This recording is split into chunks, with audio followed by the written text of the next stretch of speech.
और कई बार यूं भी लगता है कि अगर गर्ल्स कॉलेज या स्कूल नहीं होते तो शायद आज मैं यहाँ भी नहीं हूँ। सिर्फ कुछ दिन पढ़ के वो अध्यापन करने आ जाए ऐसा नहीं है। अध्यापन में अध्ययन एक सतत प्रक्रिया है। कि मेरे फादर साहब बोले थे हाँ जी कि पोती सरकारी स्कूल में नहीं जाएगी, तो उस बात पे मैंने यूं कहा फिर मैं भी नहीं जाऊंगी। जब सरकारी मेरे लिए अच्छा नहीं है तो मेरे बच्चों के लिए अच्छा नहीं है तो मेरे लिए कैसे अच्छा है। देन मैं जॉब छोड़ देती हूँ। बात कुल मिला के सर ये है कि गलतियां तो सरकारों की होती हैं और भुगतभोगी शिक्षक हो जाते हैं। दरार है शिक्षक संघ के बीच में भी हो गई है, कुछ गेस्ट टीचर हो गए हैं, कुछ जो परमानेंट हैं वो अपने आप को अलग मानते हैं, ऐसा कुछ महसूस करती हैं और आप इसका निदान क्या मानते हैं? जो संगठन है या ये वैचारिक बातें ही होती हैं सारी। बोल तो आप रहे हैं बहुत समय से, आपका संगठन भी बहुत समय से संघर्ष कर रहे हैं, क्या इसमें पब्लिक और संगठन के बीच में कोई तालमेल बन पा रहा है? सर बिना तालमेल के तो संगठन खड़ा ही नहीं रह सकता। सोसाइटी ये कहती है कि ये टीचर तो तनख्वाह लेके खुश होते हैं, पढ़ा के खुश नहीं होते। ये सर विरोध करना ही तो सरकारों का काम है। निजीकरण कैसे आएगा? गरीबों को तो शिक्षा से दूर करना है। अच्छा बेरोजगारों को रोजगार से दूर करना है। अच्छा, दो फार्मूले। हाँ, और अभी महिलाओं के तो आधार ही छीन लेना है सर। शिक्षा नीति लड़कियों से सब कुछ छीन लेना ही है। ये आप कैसे कह सकते हैं? एक तरफ नारे आते हैं और एक तरफ वजूद उनका नारों का दिखाया कुछ और जाता है। हाँ। चुराया कुछ और जाता है। उन्होंने कहा बेटी बचाओ बेटी पढ़ाओ। बचाने पे तो आप अभी करंट ही निकल के आए हैं। पहले हम पढ़ाने पे ही एक बार देखें। 5-6 किलोमीटर के दायरे में एक स्कूल बचेगा। अब जहाँ रोज मनीषा जैसी हत्याकांड या घटनाएं होती हो, एक फादर या एक मदर होने के नाते हम अपने बच्चों को कैसे वहाँ भेज पाएंगे? तो आपको नहीं लगता आप ऐसी बात कह रहे हैं प्राइवेट स्कूल वाले नारेबाजी कर देंगे आपके खिलाफ? बिल्कुल करेंगे, जिसके पेट पे लात लगेगी करेगा ही। लड़का प्राइवेट में जाता है, लड़की सरकारी, और लड़की फिर भी सरकारी में जाती है। बहुत बड़ा फर्क है सर इसका। लड़कियों को रोकने के लिए और लड़कों को बढ़ाने के लिए हर ताकत लगा देते हैं लोग। कि आप टिफिन देखते ही बच्चे की स्थिति बता देती हैं, बच्चे के बारे में बता देती हैं। हाँ जी सर। बच्चों के पेरेंट्स मजदूरी करते हैं, जो उन्हें काम पे जाना होता है और ताजा कमाते हैं। पेट का सवाल है, रोटी बड़ी मसला है, शिक्षा दूसरा मसला है। जो बहुत गरीब परिवार है तो उनके रेडी टू ईट बिस्किट आता है, 2 मिनट में मैगी 2 मिनट वाली मैगी आती है। जबकि जो दूसरे बच्चे हैं तो वहाँ पर्टिकुलर ध्यान रखा जाता है कि दही का टिफिन भी आ रहा है आपके पास कोई फ्रूट भी आ रहा है, आज आप सब्जी है, रोटी है, कभी परांठा भी अलग आ रहा है, कभी राइस भी। उसमें से आपने ये अध्यापक संघ को ही क्यों चुना, सर्व कर्मचारी संघ को ही क्यों चुना? किसी और में भी शामिल हो सकते थे? हाँ सर, भीड़ लगी है संगठन। हाँ, संगठन खूब सारी भीड़ है, संघर्ष चल रहा है, सब बच्चों की पढ़ाई भी चल रही है स्कूल में, फिर कैसे मैनेज करते? बिल्कुल सर, इसको है ना बड़े फलक पे ले जाके देखेंगे तो अलग मायने निकलते हैं। हर जन के छीनते हक अधिकारों पर, हर जन के छीनते हक अधिकारों पर, मनुस्मृति के पाशविक विचारों पर, झूठे स्वर्ग नरक के तामीरदारों पर, ढोंगी बाबाओं और वर्ग तीर्थ त्योहारों पर, घूंघट बुरके के पहरेदारों पर, लिंग भेद के कारक ठेकेदारों पर, सत्ता के हर कुंठित निर्णयों के इशारों पर, स्त्री जब सवाल उठाती है, लांग चौखटे कदम बढ़ाती है, खोखली पितृसत्ता की हवेलियां पल भर में ढह जाती है, तब स्त्री आराध्य नहीं बस स्त्री हो जाती है। नमस्कार, मैं हूं नवल सिंह और मेरे साथ हैं पूनम जी। और आज जैसा कि मैंने आपको कहा था कि शिक्षक दिवस पर शब्द मंच की तरफ से एक नई शुरुआत करने जा रहे हैं, शिक्षा संवाद की। और शिक्षा संवाद में हर उस बात पर बात होगी जो कि शिक्षा के बारे में होती है। शिक्षा आपकी किसी भी तरह की शिक्षा हो सकती है, मगर आज जो बातचीत रहेगी वो रहेगी सामाजिक शिक्षा के बारे में और आपकी एकेडमिक शिक्षा के बारे में। पूनम जी है, इन्होंने डबल MA किया हुआ है, B.Ed किया हुआ है और इसके साथ साथ ये अध्यापक संघ में एक्टिव हैं। अध्यापक संघ की जो प्रदेश कार्यकारिणी है उसमें शामिल है। सर्व कर्मचारी संघ जो है जिला फतेहाबाद का, उसकी उपाध्यक्ष हैं, अगर मैं गलत नहीं कह रहा तो उपाध्यक्ष हैं। और इसके अलावा अगर मैं कहूँ कि ग्रामीण क्षेत्र में रह के शिक्षा देने का काम कर रही हैं, जो कि एक मुश्किल कार्य है, उसमें क्या क्या दिखते हैं उन सब के ऊपर बात करेंगे। मैं ज़्यादा समय नहीं लूँगा, सीधे सीधे मुखातिब होऊंगा इनसे। और ये भी मैं बता दूँ, ये इन सब के साथ भी उसमें एक स्पेस बच जाता है, उसमें कवित्री भी, कविताएं भी लिखती हैं। तो एक एक करके इनके ऊपर बातचीत करेंगे। हाँ जी। स्वागत जी आपका। सबसे पहले तो आपको शिक्षक दिवस पे जो हमने शुरू किया है उसके लिए बधाई। हाँ जी सर, आपको भी बहुत बधाई सर। और आप हमारी पहली गेस्ट हो गए। Oh wow sir.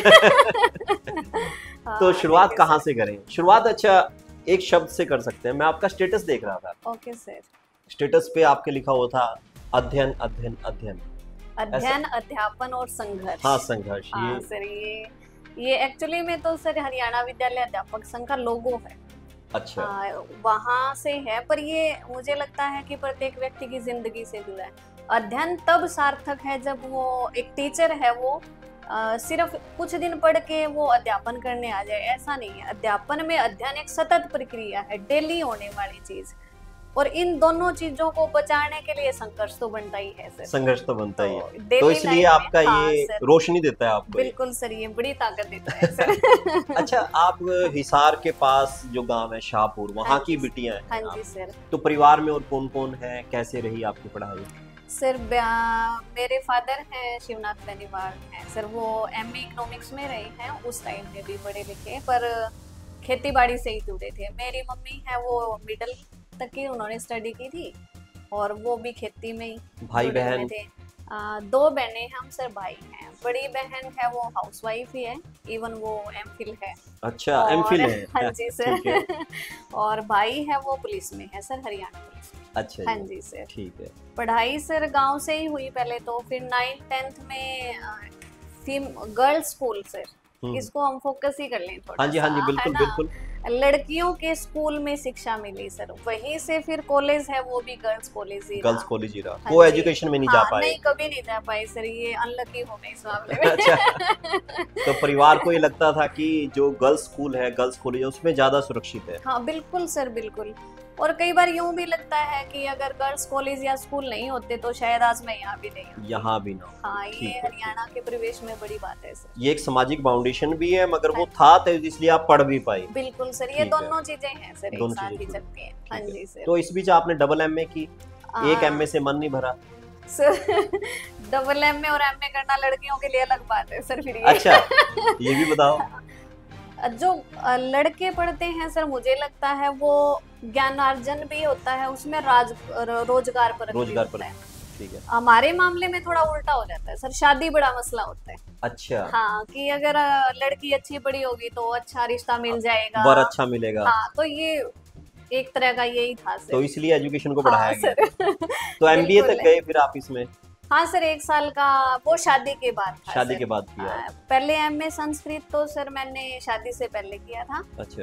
और यहाँ आके बीएड में सिलेक्शन हुआ। ठीक है। टेस्ट दिया। तो कुल मिला के आपका परिवार तो ऐसा था जो आपको पढ़ा रहा था, चाहे वो विवाह के लिए पढ़ा रहा था, मगर पढ़ा रहा था। हाँ जी, पढ़ा रहा था। पढ़ने में कोई दिक्कत नहीं आई जैसे मेल फीमेल में होती है परिवार में एक भेदभाव? नहीं सर, ऐसा नहीं था, क्योंकि आपके फादर जो है काफी पढ़े लिखे थे पहले। हाँ, उन्होंने कई बार स्टैंड भी लिया सर, जैसे ग्रेजुएशन के बाद ही अड़ोस पड़ोस के लोग कहना शुरू कर देते हैं कि नहीं, बहुत पढ़ लिया, अब रिश्ता देखना शुरू करो।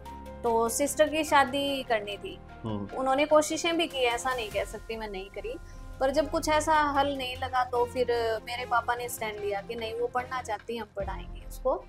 हालांकि वो प्राइवेट थी, मैं घर बैठ के ही मैंने पढ़ा। पर आपने पढ़ाई की? हाँ, कॉलेज। अच्छा, देखो, गांव शाहपुर से फिर सीधा टोहाना आना हुआ या इस बीच कहीं और की भी यात्रा रही आपकी? नहीं सर, ज्यादा सी यात्राएं की आजादी भी नहीं थी। अच्छा।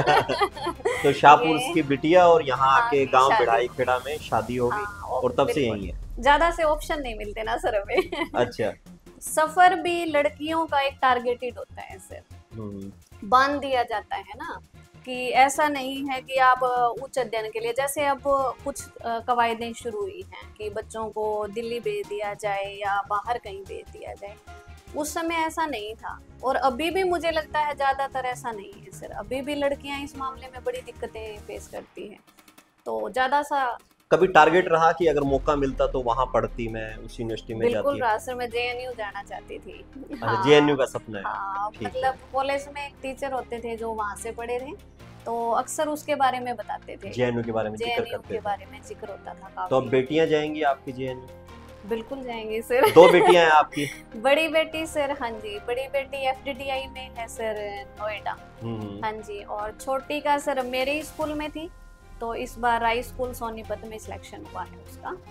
तो ये जो मैं इस सवाल पे बाद में आना चाहता था, पर साथ में सवाल है तो जवाब पे भी आ जाते हैं। हाँ जी, कि आप एक सरकारी अध्यापक हैं, सरकारी अध्यापक होने के बाद कर्मचारियों के अध्यापक संघ में भी हैं, तो क्या ये रोशनी वहाँ से निकली कि अपने बच्चों को उसी स्कूल में पढ़ाओ जहाँ दूसरे बच्चे पढ़ रहे हैं, या ये आपके मन में पहले से था? नहीं, पहले से तो बड़ी बेटी थी सर, वो तो प्राइवेट में ही पढ़ाई थी 8th क्लास तक। ठीक है। 9th क्लास में उसको नवोदय का टेस्ट दिलाया, तो एक अलग चीज फेस की सर।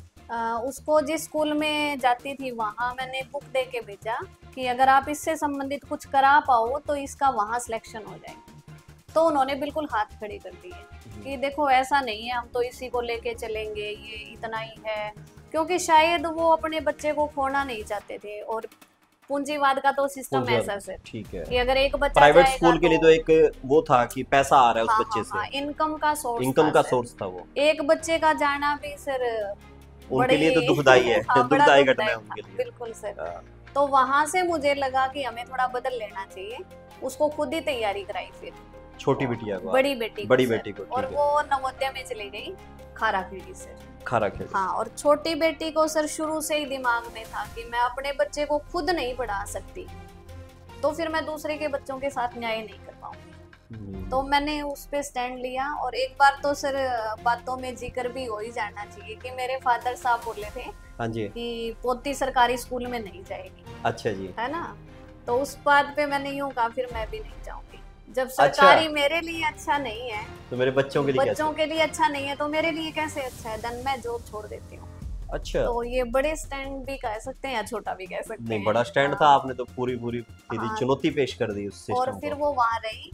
और इस कवायद में सर हमने कई बच्चे निकाले भी हैं स्कूल से, लड़कियां तो खास तौर पे। अच्छा। नवोदय में भी गई है, पहले भी राई स्कूल में सिलेक्शन हुआ है, अभी भी हुआ। तो आपका स्कूल प्राइमरी स्कूल है जहां आप पढ़ा रहे हैं, तो क्या प्राइमरी स्कूल के बच्चों को आप इसके लिए तैयार कर देती हैं? बिल्कुल सर, हम 3rd क्लास से इसको उठा लेते हैं। बच्चों को 3री क्लास से ही एक थोड़ी कवायद शुरू हो जाती है। हालांकि शुरू तो सर जब बच्चा आता है वो तभी से ही हो जाती है। हम हर एक बच्चा सर अलग ही तरीके का है, ये नहीं है कि सबके मेथड उसके ऊपर लागू हो जाते होंगे। हर एक बच्चा अलग पेडागोजी से होता है। तो जब हम उसके ऊपर काम करते हैं हमें पता चल जाता है।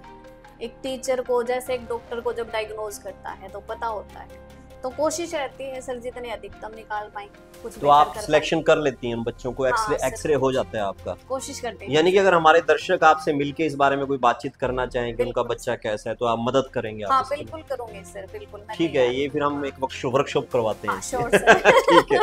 अच्छा, इसमें आगे बढ़ते हैं, व्यक्तिगत बातचीत के साथ ही अपनी सामाजिक और वो बातचीत भी शुरू होगी। जब आपको एक गेस्ट टीचर के तौर पे यहाँ पढ़ाने का मौका मिला गाँव में, उस जगह जहाँ की आप देहाता भी हैं, हाँ जी सर, तो किस तरह की चुनौतियाँ आती हैं और कितना सहज महसूस करती हैं?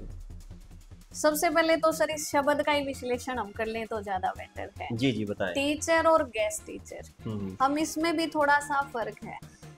अक्सर मैथ पढ़ते हैं ना सर, तो जोड़ का मतलब होता है जुड़ जाना। जुड़ जाना मतलब बढ़ जाना। पर यहाँ थोड़ा उल्टा हुआ, जब टीचर के साथ गेस्ट जुड़ा ना तो घट गया अतिथि आ गया वो। हाँ सर, अतिथि का मतलब थोड़े दिन के लिए आना और चले जाना। ये बड़ा त्रासदी है सर हमारे सरकारों की भी कह सकते हैं या हमारे एजुकेशन सिस्टम की कह सकते हैं, कि आप एक ही जगह पे 2 व्यक्तियों के साथ कैसा व्यवहार कर रहे हो। गेस्ट का होना मतलब सर असुरक्षित हो जाना ही है ना। असुरक्षा की भावना फीमेल में तो सर खैर इसको छोड़ ही दें, चाहे जोड़ लें कितनी बड़ी है, और उसमें भी गेस्ट टीचर हो जाना असुरक्षा में और असुरक्षित हो जाना। खुद को ये महसूस करना कि मैं तो अतिथि हूँ, हाँ स्थायी नहीं हूँ। बिल्कुल सर, स्थायी भी नहीं है। और जब हम किसी को अपने इंट्रोड्यूस करवाते हैं, फॉर एग्जांपल आपने जैसे एकेडमिक का जिक्र किया, जब मैं उसको रोजगार से जोड़ूं कि मैं गेस्ट हूँ, तो एक सदमा सा लगता है सुनने। अपनी भी यही बात हुई थी। हाँ आपको भी लगा ही था। हाँ, मैंने कहा था आपको तो बड़े बच्चों को पढ़ाना चाहिए। तो ये इसको रोजगार से भी जोड़ सकते हैं हम, कि रोजगार की कमी की वजह से, या फिर मुझे कई बार लगता है सर एलपीजी की नीतियों की पहली मार हम पे ही पड़ी थी। जो नई शिक्षा नीति है, एलपीजी की नीतियां सर 91 अच्छा लिबरलाइजेशन, उदारीकरण, लिबरलाइजेशन, यस। तो कच्ची नौकरी वहीं से तो आई है, वहीं से आई है, तो उसका हम भी हिस्सा बने। अब देखिए कि कितनी सारे मांग मुद्दे होते हैं, कितनी सारी बातें होती हैं डेली लाइफ में। अब जब ट्रांसफर्स होती हैं तो हमारे ऊपर इतना बड़ा संकट खड़ा हो जाता है कि ये कोई नया टीचर आएगा वो हमारी वर्सेस कर दिया जाता है, जबकि ये सारे मामले तो सरकार हैंडल करती है। कई बार डोर एंट्री भी कह देते हैं या जो भी कहते हैं। बात कुल मिला के सर ये है कि गलतियां तो सरकारों की होती हैं और भुगतभोगी शिक्षक हो जाते हैं। वो समाज भी मतलब उसको उस एंगल से नहीं लेता कि ये एक टीचर है, वो गेस्ट का मतलब गेस्ट ही हो जाता है। तो हाँ। क्या इस मामले में थोड़ा सा और अगर हम आगे बढ़ के बात करें, हालांकि आप एक शिक्षक हैं, हाँ चाहे अतिथि हो मगर हाँ। शिक्षक हैं, तो इस दौरान क्या आप ये महसूस नहीं करते कि एक जो बंटवारा है या जो दरार है शिक्षक संघ के बीच में भी हो गई है? कुछ गेस्ट टीचर हो गए हैं, कुछ जो परमानेंट हैं वो अपने आप को अलग मानते हैं, ऐसा कुछ महसूस करती हैं? और आप इसका निदान क्या मानते हैं? बिल्कुल सर, ये एक बड़ी बात है। जो संगठन है या ये वैचारिक बातें ही होती हैं सारी, कई चीजें होती हैं। या फॉर एग्जांपल हम देख लें किसी भी संगठन का मांग पत्र लिख लेते हैं तो वो कहाँ कहाँ टारगेट करता है। जब गेस्टों की बात करें, मैं खुद की पर्सनल करूं तो फिर मैं सोचती हूँ कि परमानेंट होना सबसे बड़ी बात है, इसी के लिए लड़ना चाहिए। ठीक है। कुछ अलग संगठन भी हैं सर, बहुत सारे संगठन हैं, कोई एक दो नहीं है। हरियाणा में भी देखें तो सबके अलग अलग है। कोई छोटे बात के लिए लड़ रहा है, कोई अपनी कुछ एक मांगों के लिए ट्रांसफर बड़ा इशू बना लेते हैं, एसीपी ये ऐसे इशू बना लेते हैं। पर कुछ संगठन ऐसे भी हैं सर जिंदा हैं, जैसे हरियाणा विद्यालय अध्यापक संघ जिससे आप जुड़े हुए। हाँ सर, ठीक है। वो एक शिक्षा को एक बड़ा फलक मानता है सर। शिक्षा कोई संकुचित चीज नहीं है, वो इतनी मात्र नहीं है कि पढ़ लेना पढ़ा लेना बात खत्म। उसके नजरिए में शिक्षा सब तक पहुंचा देना है। तो मेन एजेंडा तो है सर कि जब जनता के महकमे है, ये जो शिक्षा है वो आम लोगों की पहुंच तक पहुंचाने के लिए जो कवायद शुरू हुई थी। आप देखिए ना सर कि जब स्कूल बने होंगे किसी दिन, तो वो इसके लिए तो नहीं बने थे कि पहले हम कोई ढांचा खड़ा कर देते हैं फिर हम ऐसे करते हैं। वो सबको शिक्षा देने के लिए ही बने थे। तो मेन एजेंडा क्या हो शिक्षा का या किसी भी यूनियन का, उन स्कूलों को बचा लेना, जनता के हितों को बचा लेना। स्कूल बचेगा तभी शिक्षक भी बचेगा। बिल्कुल, और बाकी सारी मांगे तो तभी स्टैंड करती है जब स्कूल बचेगा। और सिर्फ स्कूल नहीं सर, ये एक रोजगार से भी जोड़ लें हम। अगर स्कूल है तो रोजगार है, पढ़े लिखे बच्चे होंगे, रोजगार कहाँ करेंगे? सोसाइटी की धुरी है ये। बिल्कुल सर, देश की सर, देश की धुरी है। हाँ, सिर्फ बच्चा एक बच्चा नहीं है, वो एक संसाधन है, मानव संसाधन। उसका अधिकतम यूज देश की तरक्की में तो तभी हो सकता है जब वो पढ़ेगा अच्छे से, उसको वैज्ञानिक सोच होगी उसकी, तभी हो सकता है। तो ऐसे में सर स्कूलों को बचा लेना, शिक्षा को बचा लेना और सब तक पहुंचा देना। आप देखिए सर कि केरल में भी कह सकती हूँ मैं, या फिर जापान का तो हम बहुत बार देखते हैं, एक बच्चे के लिए स्कूल है, और हमारे यहाँ इसके बिल्कुल विपरीत परिस्थिति है। तो इसका कारण आपको ये नहीं लगता कि जो हमारे संविधान में जो चीजें लिखी हुई हैं, जब वो प्रैक्टिकल कंडीशंस में आती हैं तब तक वो बिगड़ती चली जाती है? प्राइवेटाइजेशन इतना हावी है कि उसके लिए भी आपको अपने घर में संघर्ष करना पड़ा, ये कहना पड़ा कि मेरी बच्ची वहां जाएगी जहां मैं जा रही हूं। बिल्कुल सर।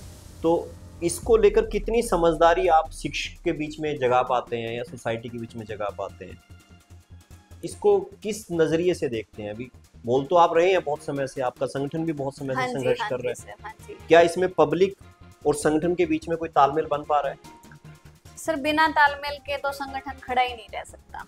नहीं, ये सवाल मेरा इसलिए है क्योंकि अधिकतर समय यही आता है कि शिक्षक से बातचीत की जाती है, शिक्षक कहते हैं कि गवर्नमेंट ने हमें अलग इतने काम दे दिए। हाँ जी। सोसाइटी ये कहती है कि ये टीचर तो तनख्वाह लेके खुश होते हैं, पढ़ा के खुश नहीं होते। ये सर विरोध करना ही तो सरकारों का काम है। निजीकरण कैसे आएगा? निजीकरण तो मतलब एक लूट है। लूट को कैसे आप लागू करोगे जब आप समाज के हितों को खत्म कर दोगे लोगों के दिमागों से? तो ये पॉलिसीज भी यही करती है, वर्सेस कर देती है। तो ये जो नई शिक्षा नीति आई है जिसका खूब प्रचार हुआ, हाँ खूब सेमिनार हुए, आपके स्कूल में भी हुए होंगे। बिल्कुल सर, बिल्कुल। हाँ। इसको फिर आप किस नजरिए से देखती हैं? सर नई शिक्षा नीति को अगर कुछ शब्दों में कहें तो गरीबों को तो शिक्षा से दूर करना है सर। अच्छा। बेरोजगारों को रोजगार से दूर करना है। अच्छा, दो फार्मूले। हाँ, और अभी महिलाओं के तो आधार ही छीन लेना है सर। शिक्षा नीति लड़कियों से सब कुछ छीन लेना ही है। ये आप कैसे कह सकते हैं? अभी करंट का एग्जांपल ले लेते हैं सर। 183 आई, मिडिल स्कूल थे सर गर्ल्स के। देखिए सर, दो मुहें होती है चीजें, एक तरफ नारे आते हैं और एक तरफ वजूद उनका नारों का। दिखाया कुछ और जाता है, चुराया कुछ और जाता है। उन्होंने कहा बेटी बचाओ बेटी पढ़ाओ, बचाने पे तो आप अभी करंट ही निकल के आए हैं, पहले हम बढ़ाने पे ही एक बार देखें। अच्छा, दूसरे ये मर्जर की पॉलिसी आप देखिए, मर्जर जो स्कूलों को बंद करना ही है, खत्म करना। मर्जर शब्द का क्या मतलब है? शब्द तो कुछ भी ले लें सर हम, शब्दों की गालमेल में तो सत्ता हमेशा रहती है, पर मर्जर का अर्थ यही है कि कैसे इसको बंद कर दिया जाए। ठीक है। अब लड़कियां देखिए ना सर कि कैसे स्कूल आती है, जैसे हमने अपनी बातचीत में पहले कहा कि अगर वो स्कूल नहीं होता तो मैं नहीं पढ़ पाती। ठीक बात है। हालांकि कोएड में पढ़ने की कसक बड़ी होती है, वहाँ हमें सीखने के ज्यादा मौके मिलते हैं, हम स्टैंड कर पाते हैं, हम अपनी बातें सीख पाते हैं, खुद को कंपटीशन में रख पाते हैं। पर जब गर्ल्स में होते हैं तो कई सारी चीजें तो बेमानी हो जाती है, हम दूसरे जेंडर को समझ ही नहीं पाते, तो वो तमाम उम्र हिचकिचाहटों में ही निकलते हैं। अब इन्होंने क्या किया कि मर्जर के नाम पे स्कूल बंद कर देंगे। स्कूल बंद किया तो दूरी क्या हुई? कम तो नहीं होगी ना। एक ही आस पड़ोस के स्कूलों को एक स्कूल में कॉम्प्लेक्स स्कूल का नाम दिया नई शिक्षा नीति में इसने। ठीक है। तो 5-6 किलोमीटर के दायरे में एक स्कूल बचेगा। अब जहाँ रोज मनीषा जैसी हत्याकांड या घटनाएं होती हो, एक फादर या एक मदर होने के नाते हम अपने बच्चों को कैसे वहाँ भेज पाएंगे? तो वो लड़कियों की मार तो बिल्कुल सीधी है। और दूसरे से लड़कियां है ना, वो लड़कियां ही हैं सही में, तो उनके लिए कोई अतिरिक्त कोशिशें तो कभी नहीं होती कि अलग से एफर्ट्स करके इनको कुछ कर दिया जाए। जो पास है, सुलभ है तो ठीक है, नहीं है तो इट्स ओके। तो सुलभ क्या तो उन्होंने खत्म कर दिया, मर्जर के नाम पे बंद हो जाएगा। ठीक है। तो फिर उसको कहाँ भेजें? कवायद शुरू हो जाती है। तो कवायद में क्या होगा सर? जहाँ एक कॉम्प्लेक्स स्कूल होगा, कॉम्प्लेक्स स्कूल में सारी सुविधाएं, पर बाकी सारे स्कूलों से टीचर्स को भी हटा लेना, कोई वहाँ सुविधाएं नहीं देना, तो बच्चा कितने दिन स्टैंड करेगा? तो इस हिसाब से फिर आप ये भी महसूस करती हैं कि जो प्राइवेट स्कूल हैं और सरकारी स्कूल हैं, इनके बीच में एक तानातानी चलती है लगातार? बिल्कुल चलती है। बल्कि ऐसा भी कई बार, सवाल में और जोड़ दूं कि कई बार ऐसा लगता है कि कुछ सरकारी शिक्षक काम ही प्राइवेट के लिए कर रहे हैं। आप ये चुपता हुआ सवाल हो सकता है आप लोगों को। ये बिल्कुल सर, ये है, इसको हम दोनों तरफ से लें। देखो सर कि प्राइवेट का मतलब क्या होता है, शब्दों पे ही अर्थ निकाल लें। प्राइवेट का मतलब है निजी, मतलब मेरा हित।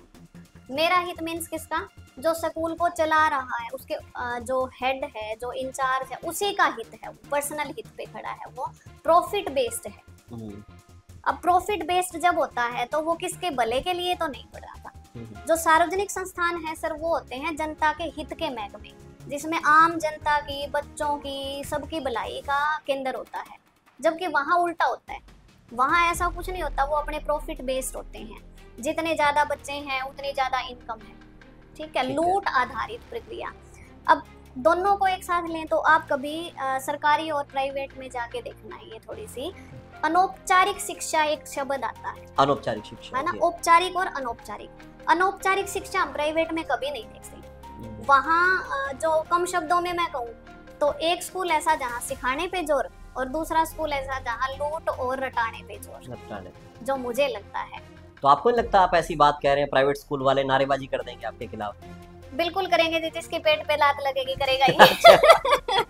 अच्छा, एक शब्द की तरफ फिर दोबारा वापस लौटते हैं। ग्रामीण क्षेत्र में आप रही हैं, लंबा अनुभव हो गया, तो यहाँ क्या जेंडर बेस यानी कि भेदभाव, लड़का और लड़की की एजुकेशन, दूसरा फिर इकोनॉमी बेस, आर्थिक स्तर पे अमीर और गरीब की एजुकेशन, इसमें कहीं ना कहीं कुछ फर्क देखते हैं? बिल्कुल फर्क है सर। लड़के लड़कियों के मामले में ग्रामीण में तो हम उनके पैदाइश से ही देख लें सर, अभी भी है अभी सर बिल्कुल।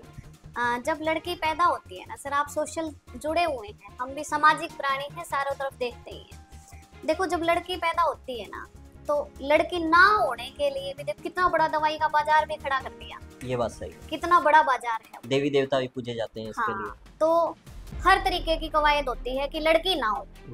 जब लड़की हो ही ना सर, तो एजुकेशन में फर्क तो आना ही बनता है, फर्क तो आना ही है ना। पहली बात तो कितनी बड़ी बात है कि उसको आने ही ना दिया जाए, फिर भी वो आ जाती है, आती हैं। ऐसा नहीं है कि ये बाजार ही है, ये मैं जो समझती हूँ, साइंस के सामने ये बेमानी है सारी बातें, पर फिर भी स्टैंड करता है।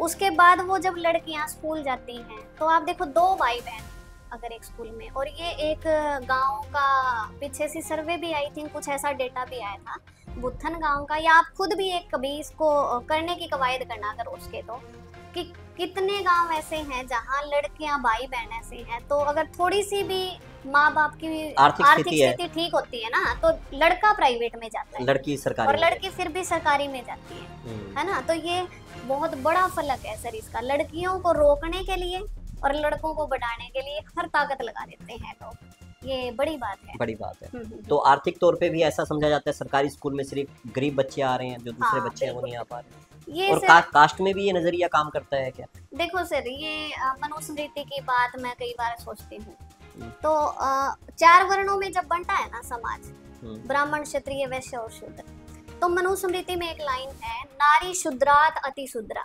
कि वो शूद्र से भी शूद्र है, वो कितनी नीचे है, तो उसके लिए अलग से प्रयास करने की कोई कवायद ही नहीं आती यहाँ पे, है ना।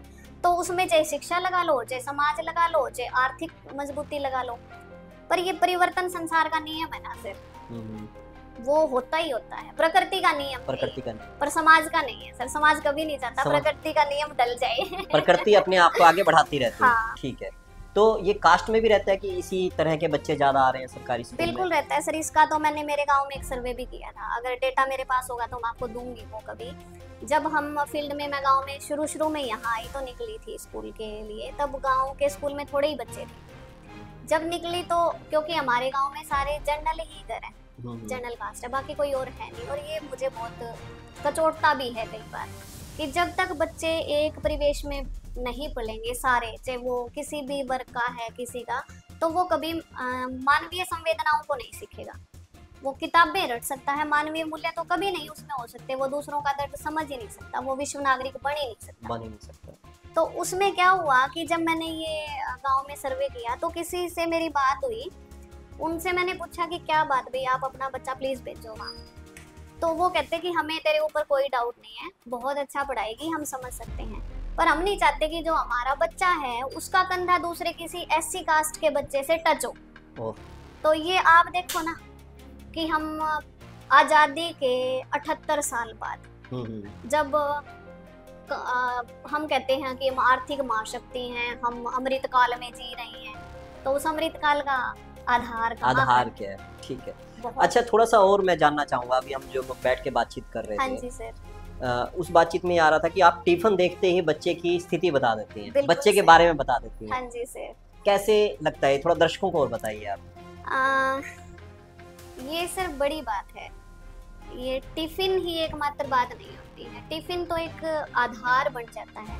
हम मोस्टली कोशिश करते हैं कि मिड डे मील में भी बच्चों के साथ बैठ के ही खाना पसंद करते हूँ मैं, और जब वो टिफिन लेके आते हैं सुबह, जब वो टिफिन लाते हैं ना सर, तो वर्गीय भेद वहाँ पता चल जाता है, जो वर्ग का अंतर है वो बिल्कुल टिफिन बताते हैं हमें।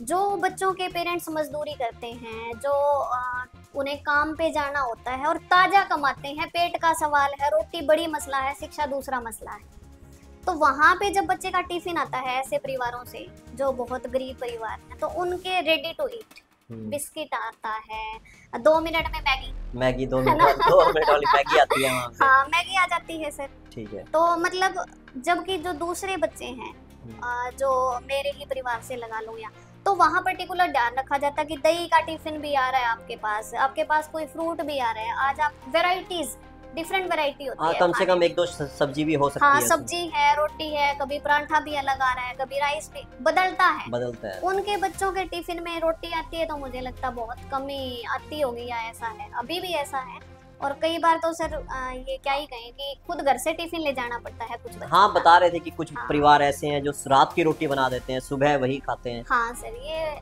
अभी मतलब 5-6 बच्चों का टिफिन भी आप लेके जाते गए? हाँ बिल्कुल, लेके जाती रही हूँ सर, ऐसा तो बहुत परेशानियां हैं सर अभी, हालांकि हम उसको एक्सेप्ट करना ना करना वो एक अलग। कई लोग ये भी सोच सकते हैं कि आप 5-6 टिफिन लेके जा रहे हो, जबकि मिड डे मील तो मिलता है स्कूलों में। हाँ, मिड डे मील मिलता है सर, पर इसमें फर्क है, मिड डे मील हमेशा रिसेस में, मतलब स्कूल का आधा अंतराल जब चला जाता है तब मिड डे मील होता है। वो बच्चा जो रात को 9 बजे खाना खा के सो गया, वो दोपहर 12 बजे तक भूखा रहेगा। हाँ। उसके लिए आप लोग अपना इंतजाम आपने अपनी तरफ से किया, कोशिश है। नहीं ठीक है, अच्छी बात है ये। तो ये इंटरव्यू हमने किया भी इसीलिए है कि समाज में जैसे आपको लगता है कि सरकारी स्कूल के सारे ही टीचर एक ही पायदान के हों, ऐसा नहीं है। उसमें से कुछ लोग ऐसे भी हैं जो संवेदनाएं महसूस करते हैं, तो पूनम जी उनमें से एक है। इस बातचीत को आगे बढ़ाते हैं, पर मैं ये जानना चाहूँगा, इतने संगठन हैं, उसमें से आपने ये अध्यापक संघ को ही क्यों चुना, सर्व कर्मचारी संघ को ही क्यों चुना? किसी और में भी शामिल हो सकते थे? हाँ सर, भीड़ लगी है संगठन। हाँ, संगठन खूब सारी भीड़ है।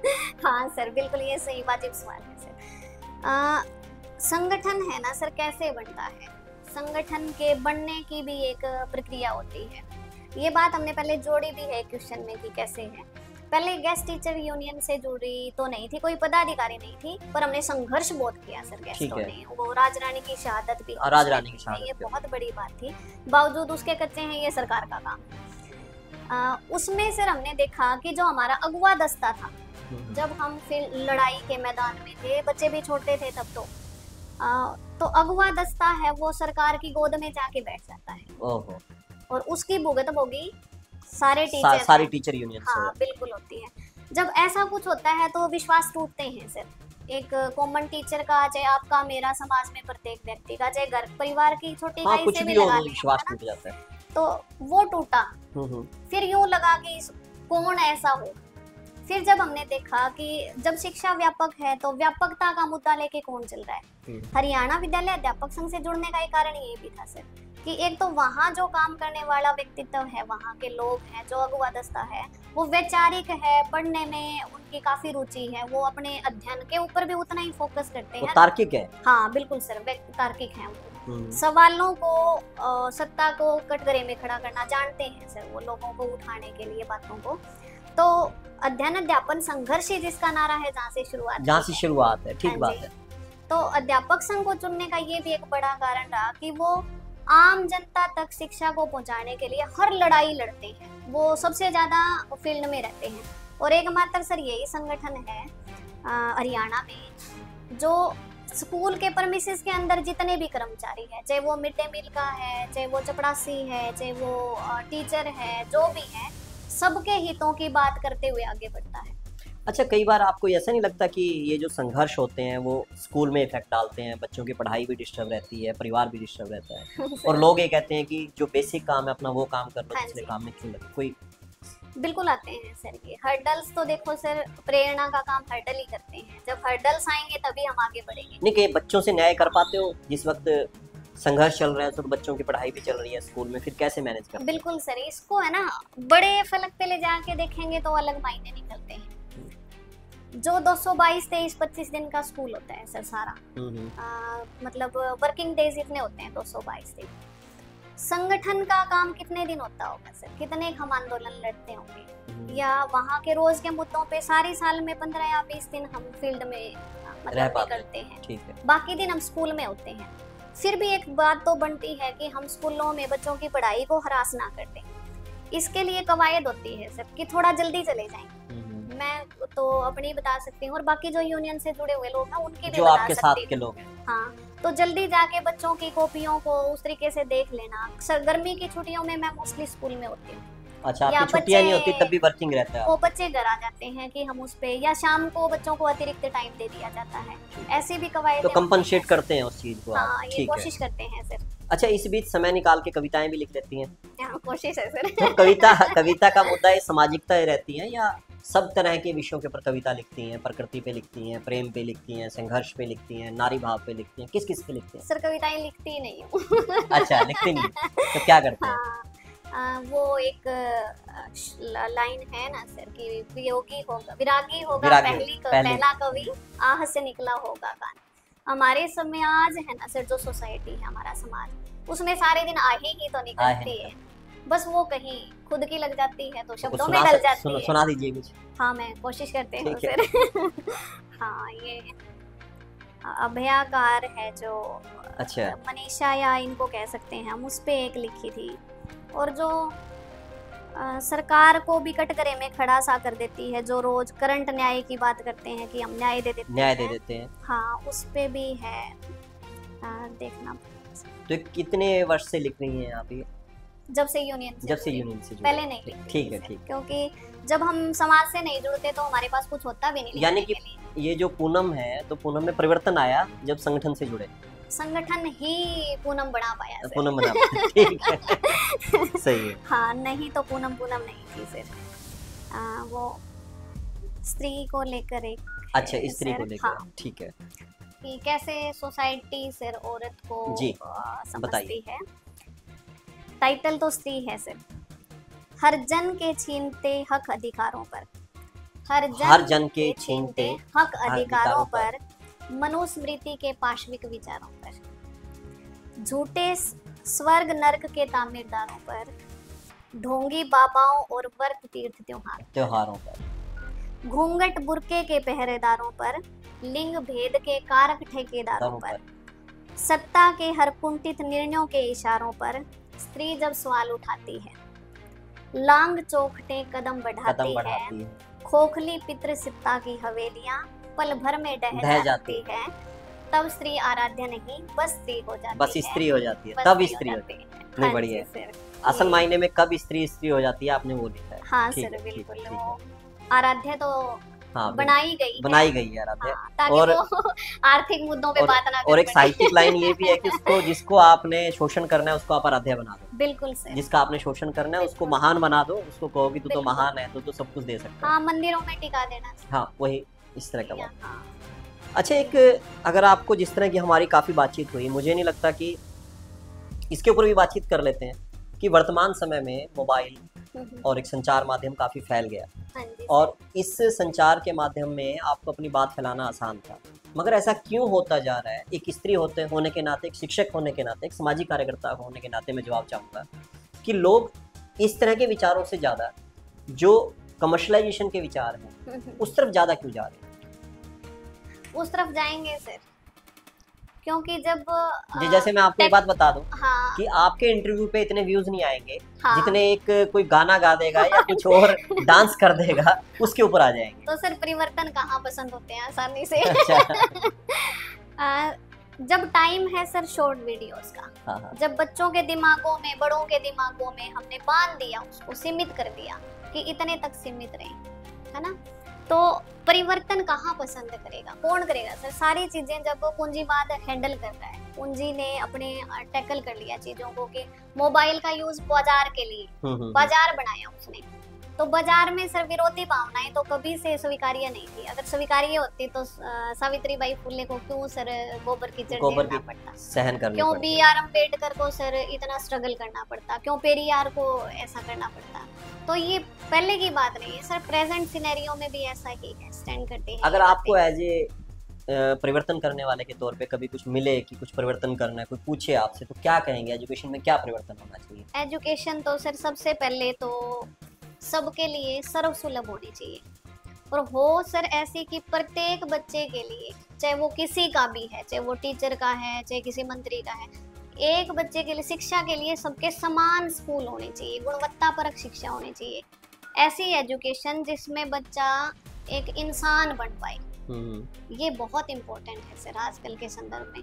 तो बदलाव जब होगा ना सर, जब परिवर्तन आना है, तो हमें सबकी एजुकेशन के ऊपर फोकस करते हुए बदलाव करना चाहिए, और उस कड़ी में सर एनईपी तो सबसे पहले बाहर ही जाएगी फिर तो। अच्छा, सबसे पहले आप नई शिक्षा नीति को बाहर करेंगे? हाँ, नई शिक्षा नीति को हटाना बनता ही है सर। ठीक है। आप कभी नई शिक्षा नीति को जब हम पढ़ते हैं ना सर, तो उसमें शब्द तो बड़े अच्छे हैं, शब्द इतने सुंदर हैं कि गालमेल शब्दों का ही है।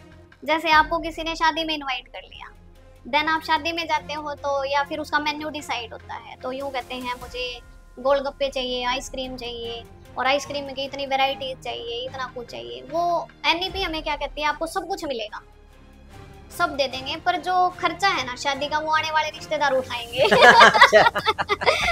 हम आपको सब कुछ पढ़ा देंगे, खर्चा आप लोग उठाओ। हाँ, यूजर पे कुल मिला के कमर्शलाइजेशन पे ज्यादा जोर है। हाँ, बिल्कुल। आप पैसा दो और शिक्षा लो, किसी भी तरह की लो। तो ये कहाँ स्टैंड कर पाएंगे सर? एक बच्चा जो टिफिन नहीं ला सकता है, वो बच्चा क्या फिर उस शिक्षा को पा सकेगा? और वैसे भी संविधान में तो शिक्षा, चिकित्सा, सुरक्षा जो है सरकार की जिम्मेदारी है। हाँ, पर वो पल्ला झाड़ रही है ना सर, पल्ला झाड़ रही है। मैक्सिमम एंड मल्टीपल यूज है टीचर का। हम कितना बताएं आपको, कितना शोषण है कि एक टीचर बच्चों को पढ़ाने के लिए भी जद्दोजहद करता है, दिन रात कशमकश में रहता है कि मैं कैसे अपने बच्चों को पढ़ा लूं, क्योंकि उसके ऊपर अतिरिक्त कार्यों का बोझ इतना है। आप मिड डे मील देखोगे, आप जो भी बोट बनाना है, देन आपको ही बनाना, गांव के कटड़े भी गिनने हो तो टीचर गिनेगा। बिल्कुल सर। नहीं सही है। अच्छा, अब एक चीज मेरे को और बताइए, जो हम इस बातचीत के अंतिम दौर में जा रहे हैं। आपने एक बात कही कि आप पूनम तब बने जब आप संगठन से जुड़े। बिल्कुल सर। तो इस समाज में एक शिक्षक, चाहे वो पुरुष है चाहे वो महिला है, मैं दोनों को ही मानता हूँ, किसी संगठन से जुड़ना आज के वक्त में बड़ा अजीब सा माना जाता है। वो कहते हैं नहीं यार, ये दोनों से, इन सब चीजों से दूर रहना है। तो आप ऐसे लोगों के लिए क्या कहना चाहेंगे कि आपको ये रोशनी कहाँ से मिली और दूसरों को भी इस बात से कैसे प्रेरणा मिलनी चाहिए कि वो संगठित हो? सर, संगठन तो अनादिकाल से ही है। जब मानव सभ्यता को हम देखते हैं ना, जब मनुष्य जंगलों में था तब से भी तो संगठन ही था। वो जब जाता है जंगल में अपने खाने के लिए शिकार करते थे वो, तो वहां भी तो संगठन ही काम करता था। यानी कि अपने जो दैनिक जीवन की पूर्ति के लिए संगठन बड़ा था। उसके बाद संगठन को हम आगे आगे देखें, चाहिए बिल्कुल सामंतवाद में देख लें, चाहे आज़ादी के आंदोलन में देख लें, अलग अलग मानवीय लोगों का, अलग अलग विचारों का मिलके लड़ना आज़ादी के लिए। उसके बाद फिर जब हम आगे जाते हैं तो हम अम्बेडकर को देखते हैं, या किसी को भी देख लें, बड़े लोग हैं जो भी, जिन्होंने अगुवा दस्ता बने, जो तो संगठित होके ही लड़े। आज़ादी भी संगठन का ही एक फल है जो हमारे सामने है। अब आज़ादी के भी अलग मायने हैं सर आज के समय में। अब आज़ाद होना ही आज़ादी तो नहीं है। आज भी जब हमारे देश में रूढ़िवादिता है, हमारे यहाँ एजुकेशन सबको सुलभ नहीं है, तो संगठन ही तो है जो बचा सकता है। वो तो हमेशा से प्रेरणा ही संगठन देते आए हैं। तो सबको संगठनों से जुड़ने की बहुत ज़रूरत है, ताकि हम बता पाएं सत्ता को या शासक को, हम बता पाएं कि हमारे जो संगठन है वही वास्तव में क्रांति का कारक है।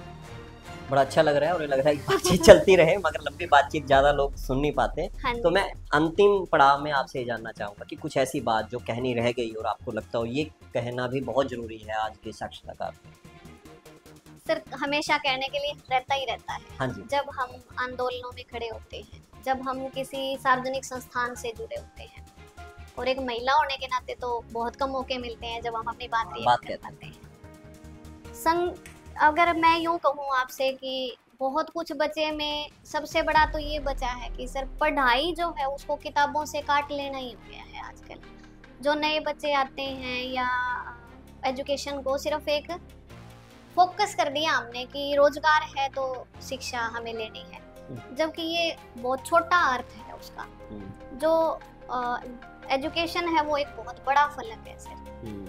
अगर हम एक विश्व नागरिक नहीं बनते हैं, अगर हम एक दूसरे को समझ नहीं पाते हैं, सामाजिकताओं को नहीं समझते हैं, एक दूसरे से प्यार नहीं कर पाते हैं, तो फिर सारी शायद जितनी भी शिक्षा है वो बेमानी है। और टीचर होने के नाते तो जो आने वाले भी टीचर्स हैं, आप यूँ देखना सर कि 1966 में डीएलएड जो मतलब शुरू हुआ हमारे यहाँ, उसमें पेडागोजी कोई टॉपिक ही नहीं है।